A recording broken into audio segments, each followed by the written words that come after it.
Hi friend, कैसे हो आप सब? आई होप आप सब बहुत ज़्यादा अच्छे होंगे। फ्रेंड प्लीज़, अगर आप मेरे चैनल पर न्यू हैं तो फ्रेंड प्लीज़ मेरे चैनल को लाइक शेयर सब्सक्राइब करना मत भूलिए। फ्रेंड प्लीज़, आप मेरी स्टोरी सुनते तो हैं बट सब्सक्राइब लाइक कमेंट कुछ नहीं करते हैं। फ्रेंड प्लीज़, मेरी स्टोरी पसंद आ रही है तो आप सब्सक्राइब भी कर दो और लाइक कमेंट भी करना मत भूलो। फ्रेंड, आपका ज़्यादा टाइम वेस्ट नहीं करते हैं, चलते हैं अपनी स्टोरी की तरफ। पिछले पार्ट में जैसा कि आप लोगों ने सुना था कि जो हमारी राधिका और कविता होते हैं, दोनों फाइनली अपने अपने घर पहुंच जाते हैं। हमारी राधिका अपने पापा के पास हॉस्पिटल में पहुंच जाती है और हमारी जो कविता होती है वो अपनी फैमिली में पहुंच जाती है, अपनी मम्मी लोगों के पास। बहुत ज़्यादा हैप्पी होती है और उसको तो पता नहीं, उसको बिल्कुल नहीं हो पता होता है कि आज मेरी बर्थडे है। वो ये भी इन सब चक्रों में वो आज ये भी भूल जाती है कि उसकी बर्थडे है, उसको कुछ याद नहीं है। फैमिली में जब वो पहुंचते हैं, घर में पहुंचते हैं, तब उसको फील लगता है कि यार सच में ही तो मेरी बर्थडे है।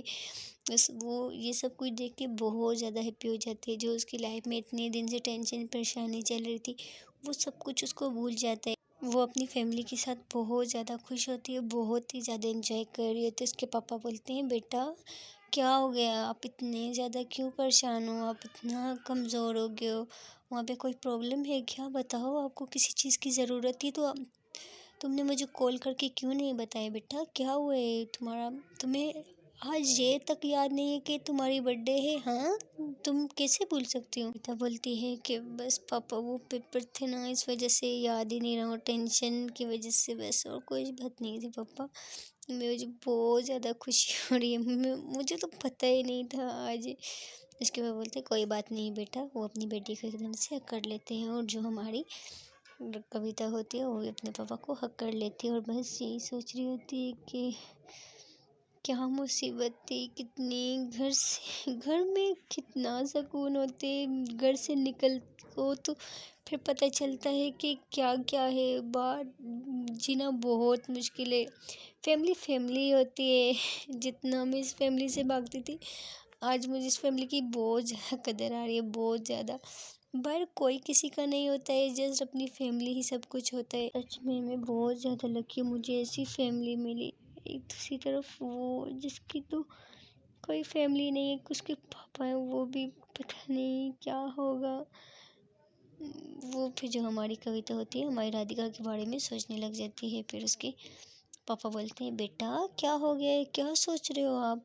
हमारी कविता बोलती है, कुछ नहीं पापा, थोड़ा सा थक गए हैं, मैं थोड़ा आराम करना चाहती हूँ। पापा मैं जाऊँ? उसके पापा बोलते हैं, हाँ हाँ बेटा तुम जाओ, थोड़ा आराम कर लो, उसके बाद फ्रेशन अप हो जाओ, सो के फिर जब फ्रेश हो, नींद पूरी हो जाएगी ना, फिर आ जाना, ओके ना, फिर खाना खाएंगे। वो बोलती है ओके पापा। कविता चली जाती है सीधा अपने रूम में और रूम में जाके बस वो अपने पूरे रूम को देखने लग जाते हैं।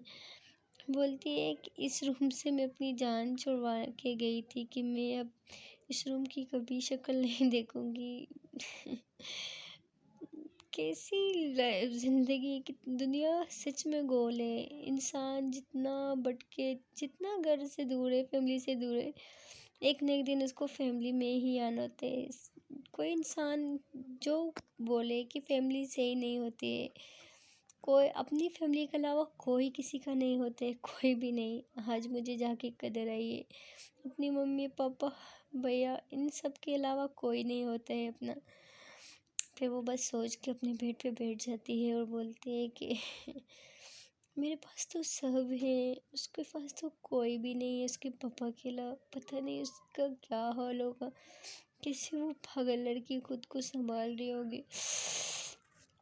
कविता तो क्यों उसके बारे में इतना ज़्यादा सोच रही है? नहीं नहीं नहीं नहीं, छोड़ो छोड़ो, मुझे नहीं सोचना है।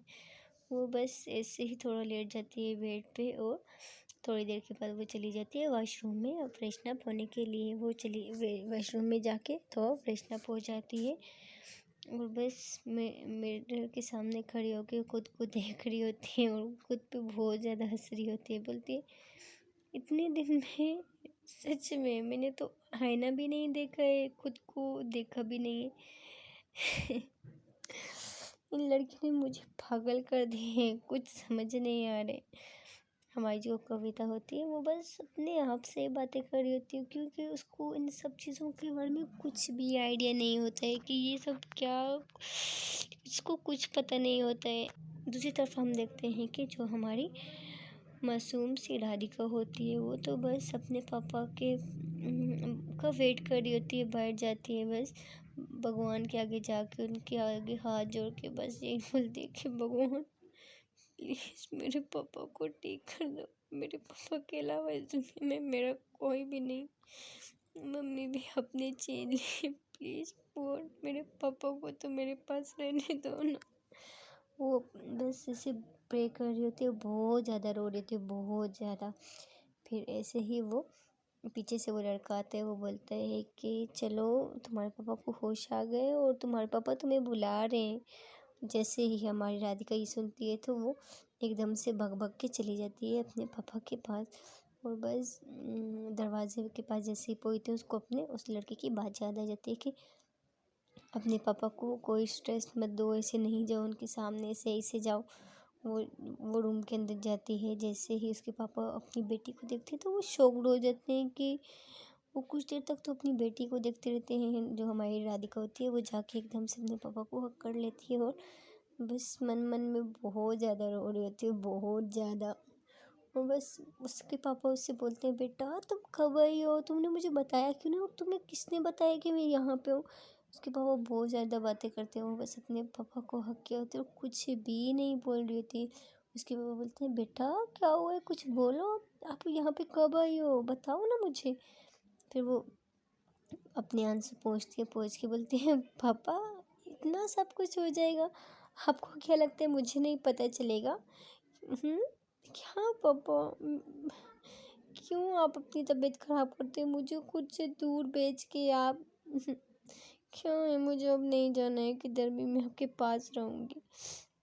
बस पापा कुछ नहीं, अभी आप बताओ आप ठीक हो ना। उसके पापा बोलते हैं बेटा तुम कब आई हो और कैसे आई हो, तुम्हें सब कुछ किसने बताया है। वो बोलते हैं पापा प्लीज़ प्लीज़ प्लीज़ अभी चुप, अभी कुछ नहीं बोलना है, बस अभी रेस्ट करना है आपको, डॉक्टर ने बोला है कि आपको बहुत सारा ख्याल रखना है और मैंने आपको एक बात बोलनी है, गुड न्यूज़ बतानी है आपको। उसके बाद बोलते हैं हाँ बेटा बोलो क्या हुआ है। वो बोलते हैं नहीं पापा अभी मुझे आपको नहीं बतानी है, अभी पहले आप आराम करो, सही हो जाओ, हम घर जाएंगे फिर मैं आपको बताऊंगी। उसके पापा बोलते हैं बेटा बताओ ना क्या बात है। वो बोलते हैं नहीं पापा अभी नहीं, घर जाके अभी आप आराम करो, उसके बाद ज़्यादा बातें नहीं करनी है और कोई टेंशन नहीं लेनी है, अभी आपकी बेटी आपके पास है, ओके ना। उसके बाद बोलते हैं हाँ बेटा मुझे पता है आप मेरे पास हो। उसको वो अपने पापा को लिटा लेती है और उनके पास बैठ जाती है, उनका हाथ पकड़ के वो बोलती है पापा पता है मेरा हॉस्टल में बिल्कुल भी मन नहीं लग रहा था, बहुत मिस करती थी और इतने एग्ज़ाम चल रहे थे, बस बिज़ी हो गई थी ना, सॉरी पापा इस वजह से मैं आपको कॉल नहीं कर पा रही थी, पता है जाते टाइम ये वो पता नहीं क्या क्या। उसके पापा बोलते अच्छा बेटा तुम्हारा मन तो लग रहा था ना वहाँ पे। बोलते हैं हाँ पापा मन आपके बिना मेरा मन कैसे लगेगा बताओ, आपने भी मुझे वहाँ पे हॉस्टल में भेज दिया। उसके पापा बोलते हैं बेटा क्यों आपकी वहाँ पे कोई फ्रेंड नहीं बनी है, रूममेट वगैरह। बोलती है पापा नहीं मुझे कोई पसंद नहीं है, आपको पता है ना मैं ज़्यादा फ्रेंडशिप किसी से नहीं करती हूँ, मुझे ज़्यादा मैं बातें भी किसी से नहीं करती हूँ, आपको तो पता है ना अपनी बेटी का। उसके बाद बोलते हैं हाँ बेटा मुझे पता है मेरी बेटी ज़्यादा फ्रेंड नहीं बनाती है और किसी से मेरी बेटी फालतू बात नहीं करती है, और आपको वहाँ पे कोई प्रॉब्लम तो नहीं हुआ है ना। नहीं बोलते नहीं पापा, बस पापा मैं बहुत ज़्यादा बातें कर, अभी आप थोड़ा आराम करो ना, आपको आराम की सख्त ज़रूरत है, हम घर जाके बहुत सारी बातें करेंगे और मुझे आपको एक गुड न्यूज़ भी तो बतानी है ना। उसको बोलते हैं बेटा बताओ ना क्या बात है। बोलते हैं नहीं पापा घर जाके पहले आप सही हो जाएंगे ना उसके बाद मैं आपको बताऊंगी। बोलते हैं हाँ बेटा सही है। फिर उसके पापा वो अपने पापा को लिटा लेती है और बोलती है पापा आप सो जाओ। वो अपने पापा के बालों में हाथ फेरती है और उनको ऐसे ही थोड़ी देर में सुला लेती है और बस उसकी आंखों में से आंसू आने लग जाते हैं। वो खुद पे बहुत ज़्यादा कंट्रोल करती है और रूम से बाहर चली जाती है और वहाँ पे खड़ी होकर बहुत ज़्यादा रोती है, बहुत ज़्यादा। बोलती है कि आज मुझे ये दिन देखना पड़ रहा है, क्या होगा, मम्मी आप ही मुझे छोड़ कर चली गई।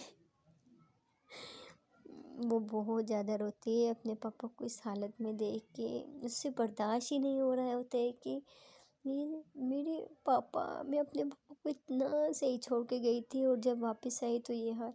मेरे पापा तो मुझसे मिलने के लिए आए थे ना। वो वहाँ पे खड़ी होके बहुत ज़्यादा रोती है, बहुत ज़्यादा। फिर वो बोलती है कि मैं ही अपने पापा को संभालूंगी, मैं ही अपने पापा की सब कुछ हूँ ना, मैं अपने पापा की बेटी बेटा सब कुछ हूँ, मैं अपने पापा को संभालूंगी। अब कोई स्ट्रेस नहीं लेने दूंगी, उनकी बेटी है उनके पास, मेरे पापा अकेले नहीं है। बस वो आंसू पोंछती है और चली जाती है भगवान के सामने। बस उनके सामने हाथ जोड़ के खड़ी होती है, बस अपने पापा की लंबी उम्र के लिए प्रे कर रही होती है और बोलती है कि भगवान प्लीज़ मेरे पापा को कभी कुछ मत होने देना, भगवान प्लीज़ जो टेंशन है मेरे पापा की लाइफ से ख़त्म कर दो ना भगवान, प्लीज़ मैं आपके सामने हाथ जोड़ती हूँ। वो बहुत ज़्यादा मतलब भगवान से प्रे कर रही होती है और फिर जाके वहाँ पे एक जगह पे बैठ जाती है।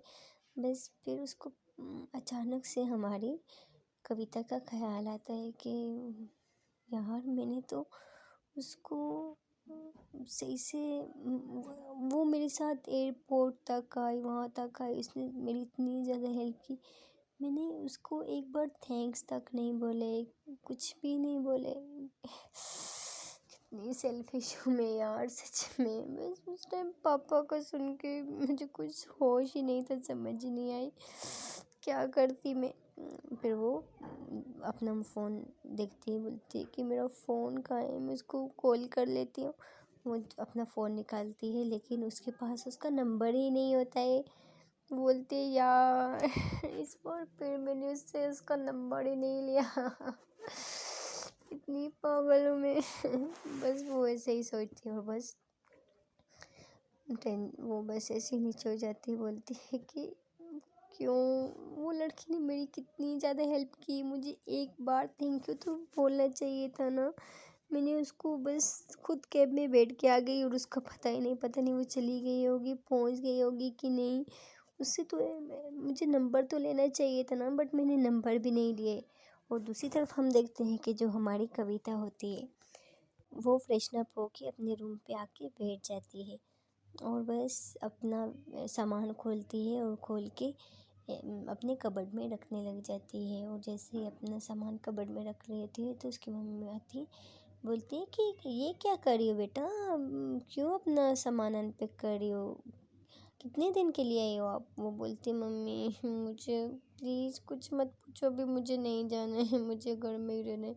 उसकी मम्मी बोलती है तुमने खुद ही ज़िद की थी ना कि तुम्हें हॉस्टल जाना है, हॉस्टल जाए, अभी हॉस्टल गई हो तो तुम्हें 1 मंथ भी नहीं हुआ है, अभी तुम बोल रही हो तुम्हें अभी नहीं जाना है, क्यों क्या हुआ है। वो बोलती है कुछ नहीं मम्मी प्लीज़ आप चली जाओ यहाँ से, मैं बाद में बात करती हूँ प्लीज़, अभी मैं बहुत ज़्यादा थक गई हूँ।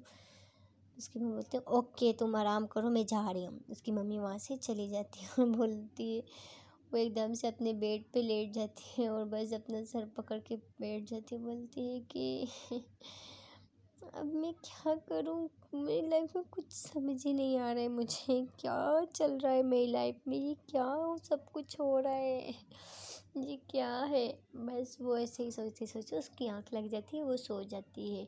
और दूसरी तरफ उसकी जो मम्मी होती है वो बोलती है कि ये पहले बोल रही थी मेरे पे एग्ज़ाम चल रहे हैं, मैं बिज़ी हूँ, एकदम से ये आ गई, क्यों, क्या कुछ हुआ है क्या, मुझे वहाँ पे कॉल करके कुछ पूछना पड़ेगा कि इसको एकदम से छुट्टी कैसे मिल गई। ये तो बोल रही थी कुछ दिन बाद आएगी, ये तो अभी इसको गए हुए 1 मंथ भी नहीं हुआ है, जितनी जल्दी आ गई। इसकी मम्मी जाती है अपने हस्बैंड के पास और उनको बोल सब कुछ बताती है कि ये देखो ये पहले बोल रही थी मुझे जाना है जाना है जाना है, मैं जब इसको कॉल करती हर टाइम बिज़ी बिज़ी बिज़ी, और एकदम से ये यहाँ पे आ गई।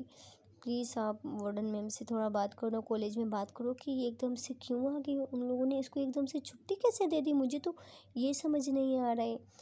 तुम कॉल करके पूछो ना। उसके हस्बैंड बोलते हैं हाँ हाँ कर लूँगा बट अभी बहुत देर हो गई है, हम कल बात करेंगे। बोलती हैं कि चलो सही है। फिर उसकी जो मम्मी पापा होते हैं वो भी थोड़ा आराम करते हैं, लेट जाते हैं, शाम का टाइम होती है। बस वो सब उनकी पूरी फैमिली में सब अपने अपने रूम में रेस्ट कर रहे होते हैं, सब सो जाते हैं और ऐसे ही टाइम गुजर जाता है। शाम से रात होने वाली होती है, 6 बज रहे होते हैं। फिर उसकी मम्मी उठती है और सबके लिए चाय बनाती है। चाय बना के फिर सबके रूम में जाकर उनको उठाती है, बोलती है उठ जाओ, कितना सोगे, रात को नहीं सोना है क्या, उठ जाओ उठ जाओ उठ जाओ, चाय बन गई है, सब उठ जाओ। फिर वो अपनी बेटी के रूम में जाती हैं और बोलते हैं कि कविता उठ जा, कितना सोएगी तू, उठ जा अभी। बोलती है क्यों मम्मी, सोने दो ना। वो बोलती है, उसकी मम्मी बोलती है उठ जा बेटा, टाइम देखो क्या हुआ है, उठो उठो जल्दी उठो, जल्दी जल्दी उठो जाओ, जल्दी फ्रेशन अप हो। क्या वो बोलते हैं हाँ मम्मी आप जाओ, मैं आ रही हूँ। वो ऐसे बोल के फिर से सो जाती है और उसकी मम्मी चली जाती है। फिर उसके फिर 20 मिनट के बाद फिर उसकी मम्मी उसके रूम में आती है, बोलती है उठ जाओ बेटा, कितना सोना है, टाइम देखा है क्या हो गया, उठो। वो बोलती है हाँ मम्मी उठ रही हूँ। उसकी मम्मी एकदम से उठो, से हाथ से पकड़ के बिठा लेते, बोलती है उठो अभी, कुछ बोला है मैंने। वो बोलते हैं हाँ मम्मी। फिर वो जो हमारी कविता होती है वो जल्दी जल्दी चली जाती है वॉशरूम में। वॉशरूम में जाके फेस वॉश करके नीचे आ जाती है और सब लोग साथ में मिलके चाय पी रहे होते हैं। सो फ्रेंड, देखते हैं कि अगले पार्ट में क्या होता है। प्लीज़ अगर आपको मेरी स्टोरी पसंद आ रही तो फ्रेंड प्लीज़, इतनी कंजूसी किस बात की, जस्ट एक सब्सक्राइब करने में आपका कुछ नहीं जाता है, लेकिन मुझे बहुत ज़्यादा सपोर्ट मिलती है। फ्रेंड प्लीज़ अगर आप मेरे चैनल पर आए हो तो लाइक शेयर सब्सक्राइब करना मत भूलें। आपको पता है एक स्टोरी बनाने में बहुत टाइम लग जाता है और आप बस एक सब्सक्राइब करने में आपका 1 सेकंड भी नहीं लगेगा फ्रेंड।